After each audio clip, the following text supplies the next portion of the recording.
지난주 목요일 날 교육자 수련회를 다녀왔습니다.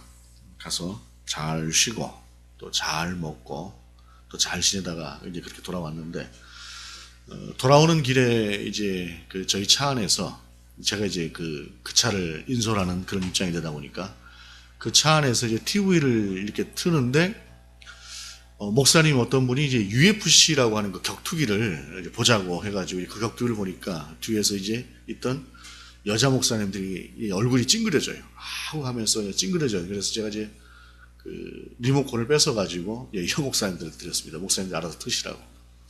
그렇게 들었더니 이제 그 어떤 방송을 들으냐면 이제 가끔 TV에서 이제 보여지는 그 자연 속에서 혼자 살아가는 사람들이 있죠. 뭐 자연 깊은 산 속이든 어디든 자연 속에서 혼자 살아가면서 그렇게 살아가는 사람들의 이야기를 이제 틀어요.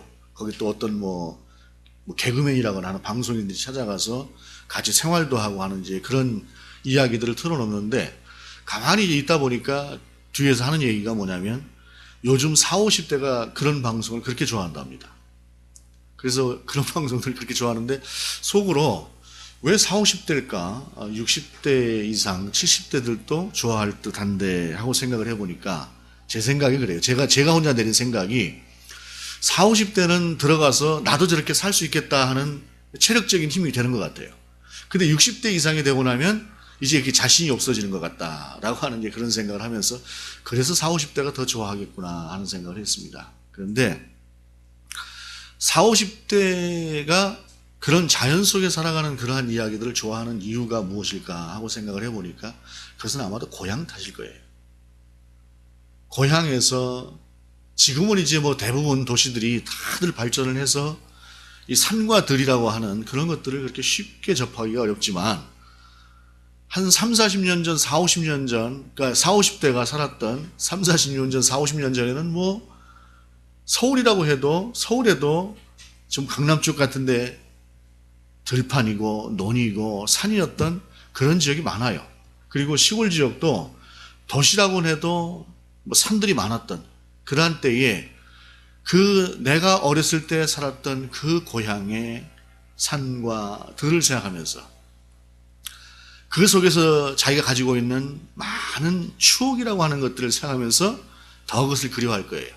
고향이라고 하는 것은 어머니가 계신 곳이고 아버지가 계신 곳이고 나의 일가 친척들이 있는 곳이고 내 어린 시절의 추억이 있는 곳이고 그래서 늘상 한쪽에 그리움으로 남는 이제 그러한 곳이 고향인데 요즘 젊은 세대는 이제 도시 속에서 주로 살다 보니까 그 고향이라고 하는 개념 자체를 잃어버린 것이 아닌가 하는 생각을 하게 되는데 어찌됐든 지금도 뭐 벌써 우리도 몇 분이 고향을 향해서 가신 분들도 있을 거고 한데 그 고향이라고 하는 것에 대한 어떤 그리움이라고 하는 것이 바로 그런 방송, 그런 것들을 그리워하게 할 것이다 라고 하는 생각이 듭니다.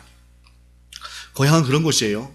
힘들 때 그리운 곳. 그런데 오늘 본문 속에 나오는 에레미야라고 하는 사람은 그 고향에서 버림을 받은 사람입니다.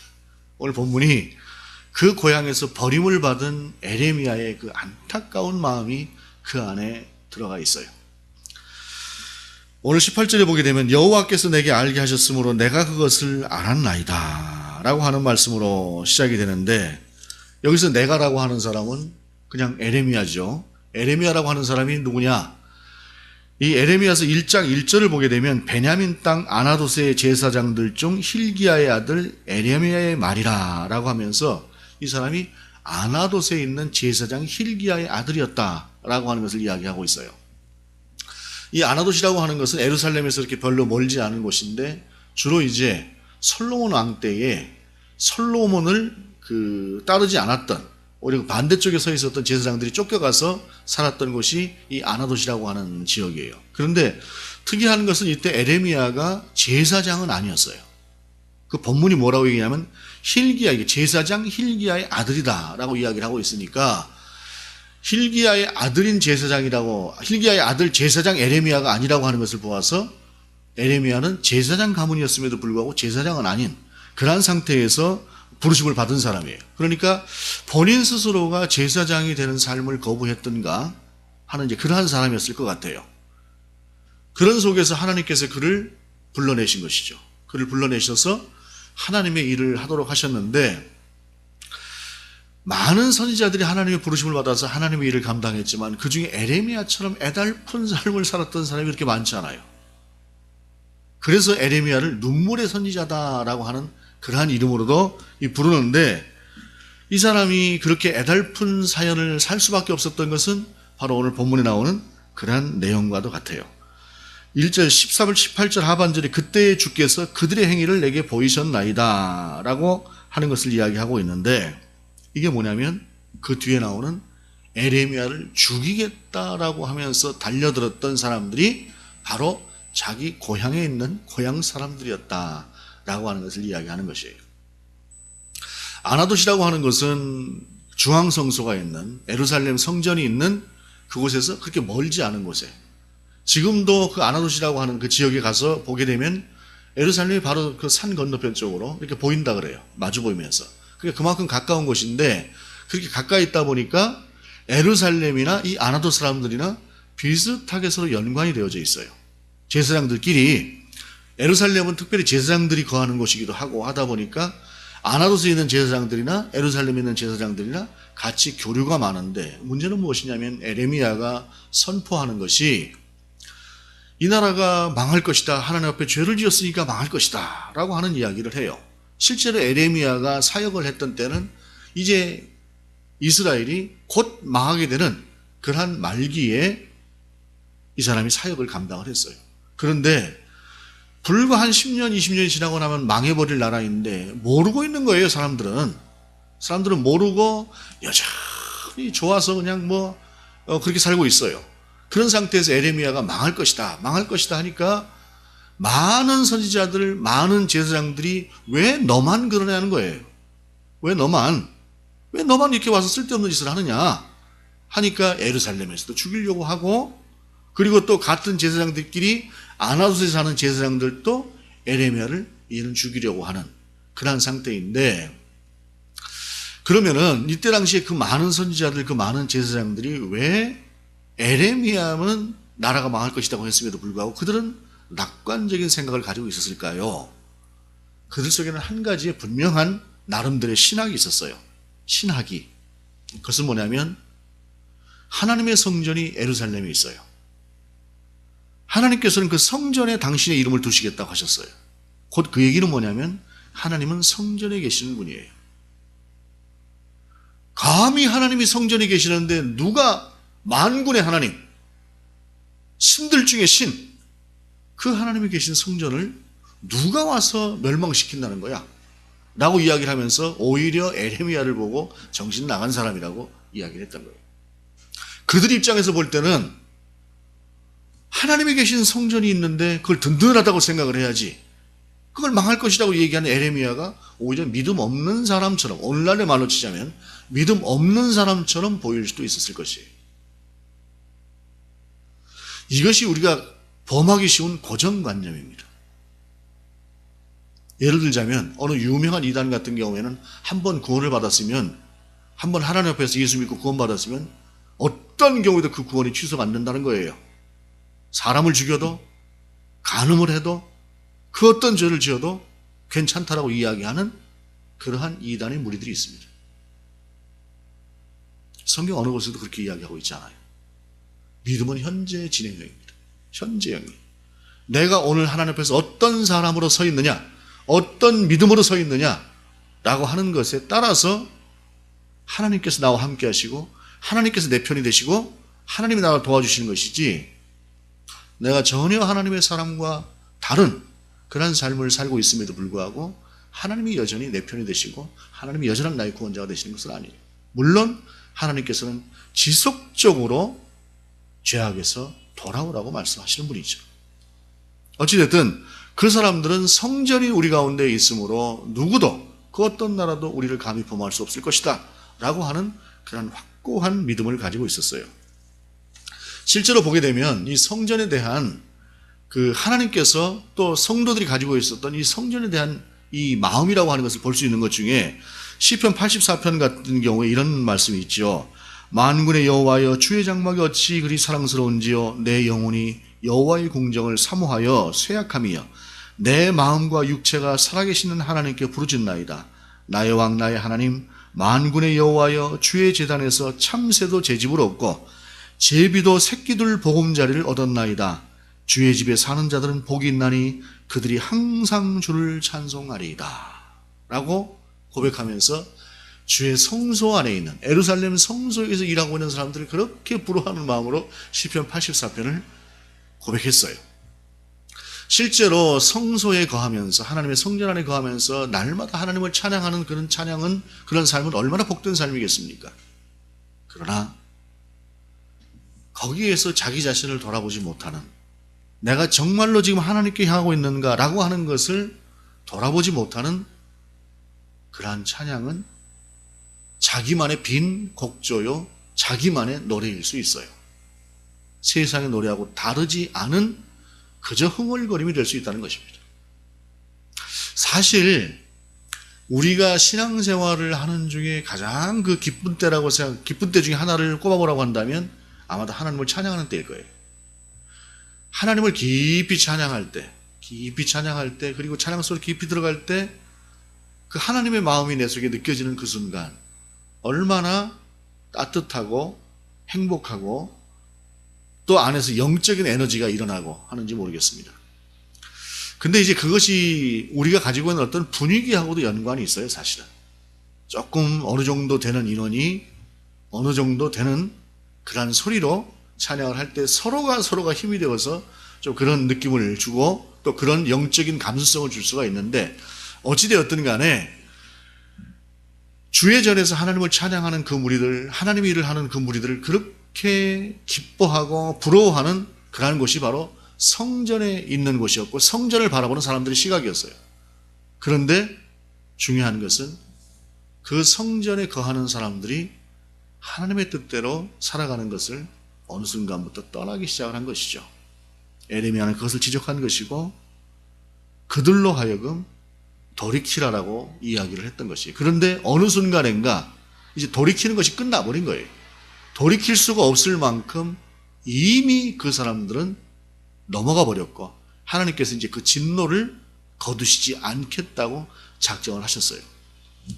이때 당시에 이 사람들이 가지고 있었던 죄악이라고 하는 것을 오늘 본문 그 이전에 나오는 것만 한번 제가 이야기를 해보자고 한다면, 바알이나 다른 신들을 섬기고 우상을 섬긴 이야기가 여러 군데 나와요. 그리고 하나님을 배반하여 떠났다고 하나님께서 말씀하고 있고, 살인하는 자들이라고 말씀하고 있고, 회개하지 않는 자들이라고 말씀하고 있고, 마음의 할례를 받지 않는 자들이다, 율법을 지키지 않고 있다, 하나님을 인정하지 않고 있다, 하나님을 경외하지 않고 있다, 속이고 있다, 불공정한 재판을 하고 있다, 선지자들은 거짓을 예언하며 제사장들은 자기 권력으로 다스린다, 하나님의 말씀을 싫어한다, 선지자로부터 제사장까지 다 거짓을 행한다, 천체를 숭배한다, 도둑질하며 살인하며 간음하며 거짓 맹세하며 바알에게 분향하며 다른 신들을 따르면서 성전에서 제사드리기 때문에 구원을 얻었다고 믿는다, 여호와를 청종하지 않는다, 흰놈의 아들 골짜기에 도배사당을 건축하고 그들의 자녀들을 불에 사른다,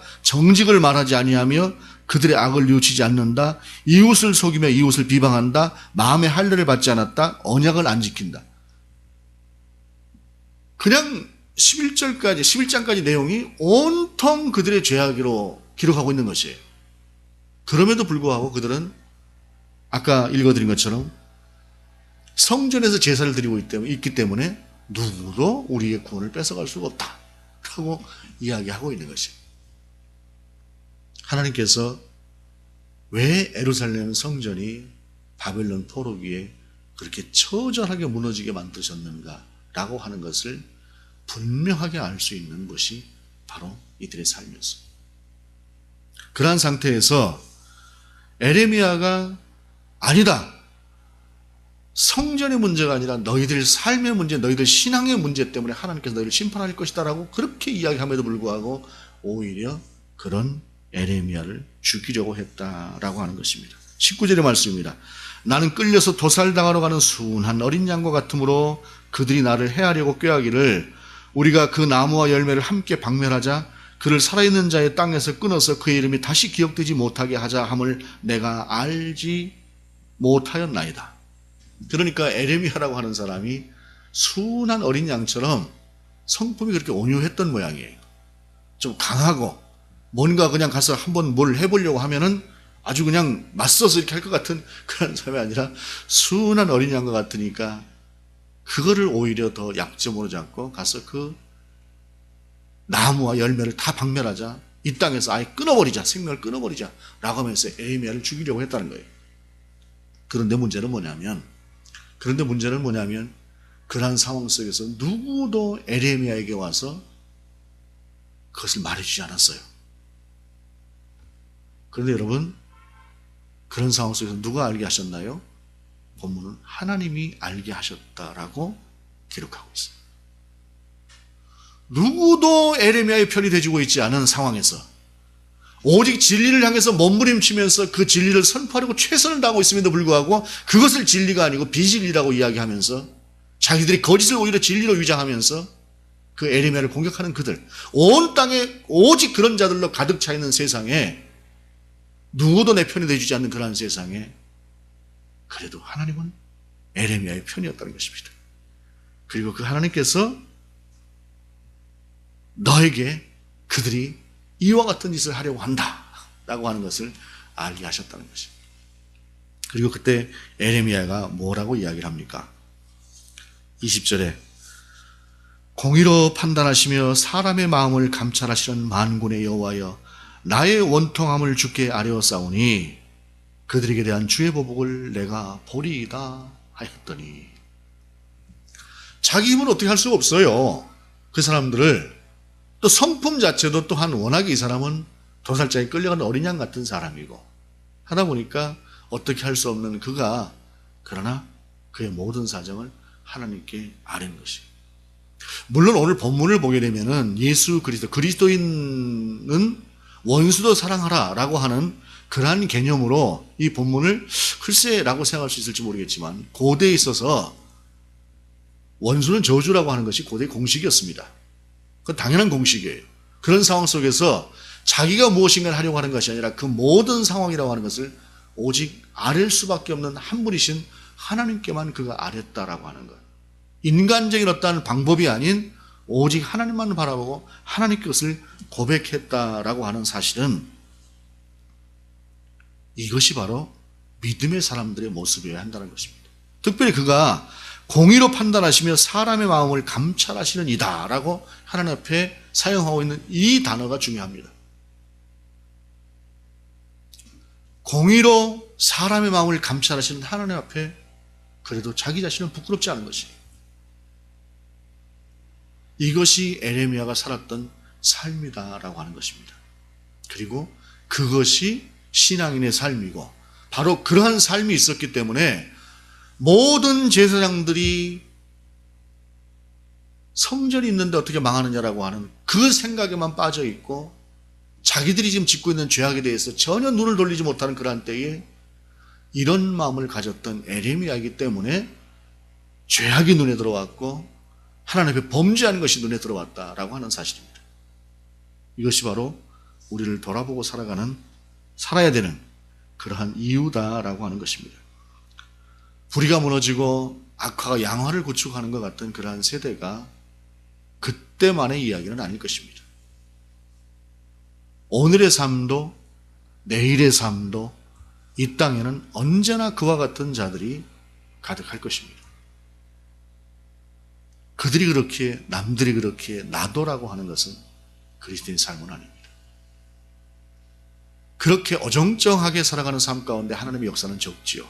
그러나 에레미야처럼 분명하게 오직 하나님께만 향하는 그러한 사람일 때 누구도 알려주지 않는 그러한 흉계를 하나님께서 어떤 방법인지 알 수 없지만 에레미야의 편이 돼서 그에게 알려주셨다라고 하는 사실입니다.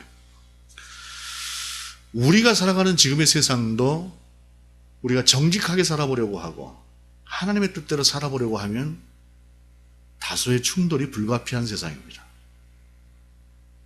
그냥 적당하게 타협하고 좋은 게 좋은 거다라고 살아가는 것이 가장 편해요, 사실은.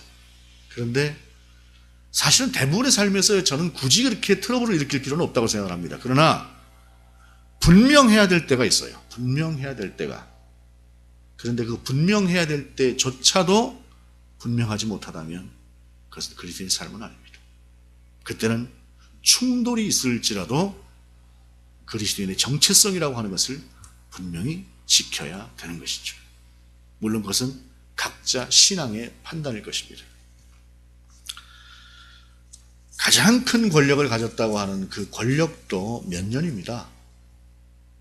오래 지속되는 그러한 권력도 영원한 것은 존재하지 않습니다. 오직 하나님만이 영원하신 분입니다. 이 말씀을 준비하면서 고향이라고 하는 것을 생각해 보았습니다. 저도 한때 사무치게 고향이 그리웠던 때가 있었습니다. 정말로 마음속에서 그 고향에 대한 그리움이라고 하는 것이 얼마나 가슴 아프게 다가오는지 정말 감당하기 어려울 만큼 힘들었던 그런 때가 있었습니다. 그리고 지금 세월이 지나서 어느 정도 저도 이제 나이가 되고 그러고 나서 가만히 생각하니까 물론 제 고향은 지금 물에 잠겨 있습니다만 내 고향은 어딜까? 돌아갈 내 고향 하늘나라지. 하나님 바라보고 우리 하나님 아버지 계신 곳, 이제 그 고향이 제 속에서 이제 고향이더라고요. 그리고 그곳이 제 속에서 그리움입니다. 물론 젊은 분들에게 있어서는 아직은 그렇지 않을 것이지만 어찌되었든 간에 우리는 여러분이 현재 지금 직접적으로 느끼는 고향이든 그렇지가 않고 그저 믿음으로 성경적으로 생각하는 고향이든 우리에게는 분명히 돌아갈 고향이 있습니다.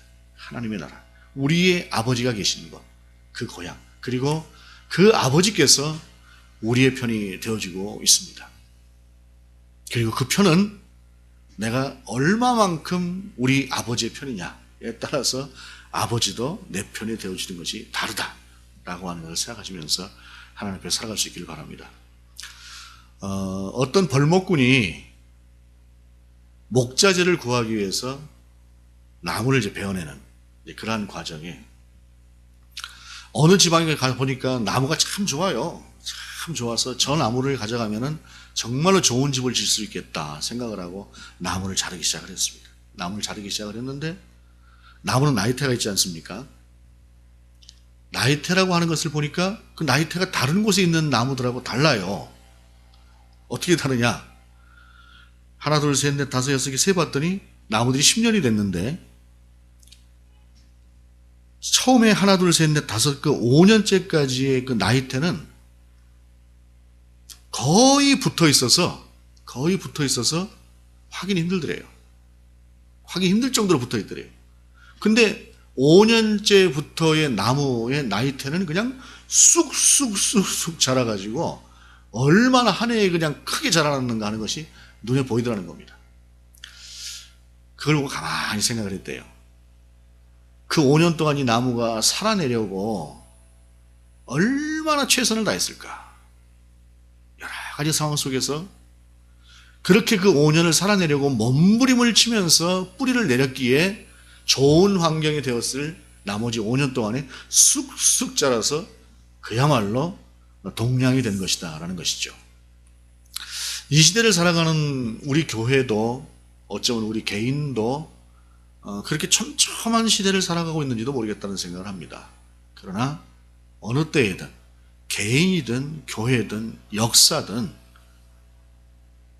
그때에 최선을 다해서 살아낼 때에 하나님께서 그 삶을 통해서 나머지의 것을 이루어 가시는 것이다라는 것입니다. 굳이 우리가 그 촘촘한 그 5년의 때에 묶여 있다고 해서 내 삶을 굳이 그렇게 원망할 일은 아닐 것 같습니다. 왜냐하면 그것을 통해서 하나님께서 이루시고자 하는 나머지의 5년이 있기 때문입니다. 또 어떤 이들은 그 촘촘한 그 5년으로 인해서 그 이후에 쑥쑥 자라나는 그러한 삶을 살아낼 수도 있을 것입니다. 그렇다고 그거 자랑할 필요도 없을 것입니다. 왜냐하면 그 촘촘한 5년이 있었기 때문에 내가 나머지 5년의 혜택을 받는 것이기 때문에 그렇습니다. 에레미야처럼 눈물의 선지자로 하나님께서 부르셨다고 해서 그의 삶이 불행했을까요? 하나님과 함께하는 그 기쁨을 에레미야는 누리고 살았어요. 아무것도 모르고 나라가 망해져가고 하나님께서 버림받았다고 하는 것처럼 모르는 그러한 제사장들과는 다른 삶. 비록 육신은 고단하고 힘들었지만 그러나 그 속에서는 비밀한 것까지 알려주시는 그 하나님과의 그 교제 가운데서 오히려 에레미야는 충분히 더 행복한 삶을 살았을 것이라고 하는 사실입니다. 이것이 가치고, 이것이 본질이고, 이것이 그리스도인의 삶이고, 이것이 하나님과 더불어 함께 살아가는 우리가 살아내는 삶입니다. 그리고 그때에 우리만이 누릴 수 있는 기쁨인 것이죠. 차원이 다른. 에레미야 참 애달프지 않습니까? 고향에서조차도 버림을 받고 그 고향 사람들이 죽이려고 하고 나무의 열매를 박멸해버리자, 이 땅에서 끊어버리자, 그 지독한 말을 자기 고향 사람들에게서조차도 들어야 되는 이 사람이지만, 그러나 그것을 알게 하신 하나님이 계시고 그의 기도를 들어주시는 하나님이 계셨어요. 하나님께서 본문 이후에 보게 되면 그들을 멸하시겠다라고 말씀하십니다. 하나님이 내 편이 되어주시는 것이죠.